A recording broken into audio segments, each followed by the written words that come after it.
राधे राधे दोस्तों, जय श्री कृष्णा। मैं सोफ्टी सिंह आपके अपने यूट्यूब चैनल माय शिव साधना में आप सभी का हार्दिक स्वागत करती हूँ। कैसे हैं आप सब? आशा करती हूँ आप सब अच्छे होंगे, स्वस्थ होंगे। राधा रानी की कृपा आप सब पर सदा सर्वदा बनी रहे। दोस्तों, आज की वीडियो में मैं आपके लिए भाद्रपद मास के शुक्ल पक्ष की चतुर्दशी तिथि को पड़ने वाली अनंत चतुर्दशी के बारे में जानकारी लेकर आई हूँ।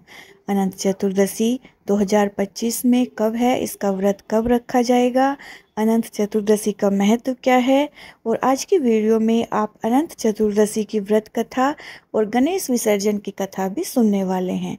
तो बहुत महत्वपूर्ण है वीडियो, पूरा अवश्य देखिएगा और प्लीज़ वीडियो पसंद आए तो उसे लाइक अवश्य करिएगा।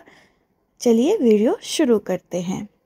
दोस्तों, अनंत चतुर्दशी के त्यौहार का हिंदू धर्म में विशेष महत्व है। इसी दिन गणपति बप्पा की मूर्ति का विसर्जन किया जाता है। भाद्रपद मास के शुक्ल पक्ष की चतुर्दशी तिथि को अनंत चतुर्दशी पड़ती है। इस व्रत को रखने से जातक के जीवन में हमेशा सुख समृद्धि बनी रहती है।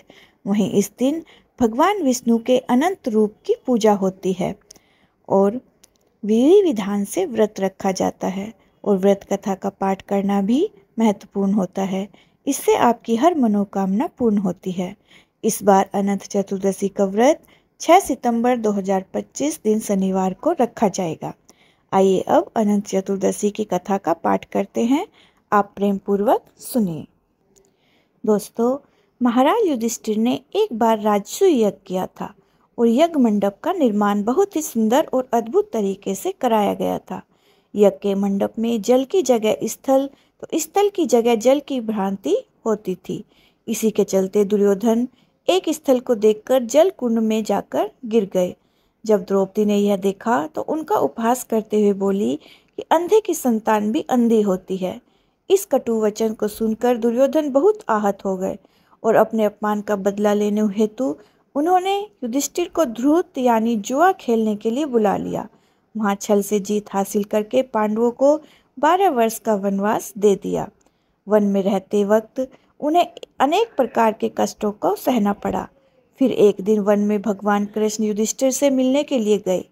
तब युधिष्ठिर ने उन्हें अपना सब हाल विस्तार से बताया और इस विपदा से निकलने का मार्ग दिखाने के लिए कहा। इसके उत्तर में भगवान कृष्ण ने युधिष्ठिर को अनंत चतुर्दशी का व्रत करने को कहा।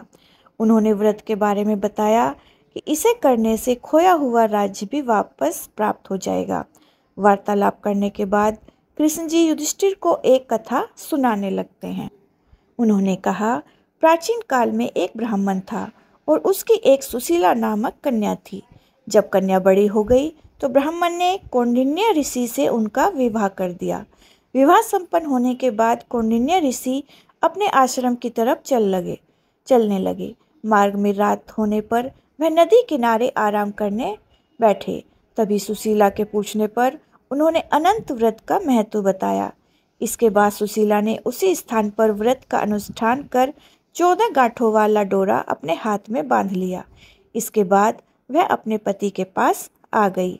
कौंडिन्य ऋषि ने सुशीला के हाथ में डोरे बंधे देखा तो उसके बारे में पूछने लगे।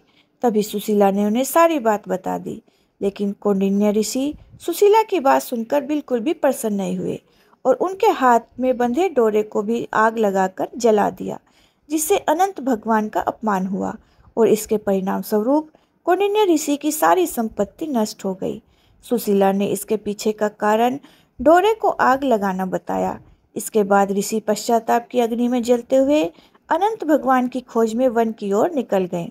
वहां भटकते भटकते वह निराश होकर गिर पड़े और बेहोश हो गए। भगवान अनंत ने उन्हें तब दर्शन दिया और कहा कि वे मेरे अपमान के कारण ही तुम्हारी यह दशा हुई और सारी विपत्तियां आई, लेकिन अब तुम्हारे पश्चाताप से मैं प्रसन्न हूँ और अब तुम अपने आश्रम में वापस जाओ और 14 साल तक मेरे इस व्रत को विधि विधान से करो। ऐसा करने से तुम्हारे समस्त कष्ट दूर हो जाएंगे। इसके बाद कौंडिन्य ऋषि ने वैसा ही किया जैसा भगवान ने कहा था। इससे उनके सभी कष्ट दूर हो गए और उन्हें मोक्ष भी प्राप्त हो गया। युधिष्ठिर ने भी श्री कृष्ण की आज्ञा से अनंत भगवान का व्रत किया, जिससे महाभारत के युद्ध में पांडवों की जीत प्राप्त हुई। तो यह थी अनंत चतुर्दशी की व्रत कथा। और अब आप सुनेंगे भगवान गणेश जी के विसर्जन की कथा। तो आप प्रेम पूर्वक सुनिए। गणेश विसर्जन की कथा के अनुसार जब महर्षि वेदव्यास को महाभारत नामक विशाल ग्रंथ को लिपिबद्ध करने के लिए एक ऐसे लेखक की आवश्यकता थी जो उनकी तेज गति से कहानी सुनाने के साथ साथ उसे लिख सके, तब उन्होंने विद्या और बुद्धि के देवता भगवान गणेश से यह कार्य करने का अनुरोध किया। गणेश जी ने इस प्रस्ताव को स्वीकार कर लिया। वेदव्यास जी ने बिना रुके 10 दिनों तक महाभारत की कथा सुनाना जारी रखा और गणेश जी लगातार उसे लिखते रहे। 10 दिनों की अथक मेहनत के बाद जब वेदव्यास जी ने देखा तो गणेश जी का शरीर बहुत तप रहा था। अत्यधिक गर्मी के कारण उनका शरीर तपा जा रहा था। गणेश जी के शरीर को ठंडा करने और उन्हें शीतलता प्रदान करने के लिए वेदव्यास जी ने उन्हें एक सरोवर या कुंड में स्नान कराया।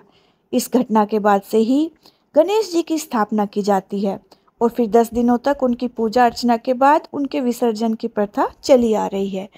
इसका उद्देश्य गणपति जी को शीतलता प्रदान करना और उन्हें प्रसन्न करना होता है। तो ये थी गणेश विसर्जन की कथा। प्रेम से बोलिए गणेश भगवान की जय, विष्णु भगवान की जय, माता लक्ष्मी की जय। दोस्तों, वीडियो पसंद आए तो प्लीज़ वीडियो को लाइक करें, शेयर करें और कमेंट्स बॉक्स में विष्णु भगवान की जय अवश्य लिखें और मेरे चैनल को सब्सक्राइब करके बेल आइकन को प्रेस करें ताकि आने वाली वीडियो का नोटिफिकेशन आपको सही समय पर प्राप्त हो सके। आप सभी को अनंत चतुर्दशी की बहुत बहुत शुभकामनाएं। मिलती हूँ मैं आपसे अगली वीडियो में, तब तक के लिए नमस्कार।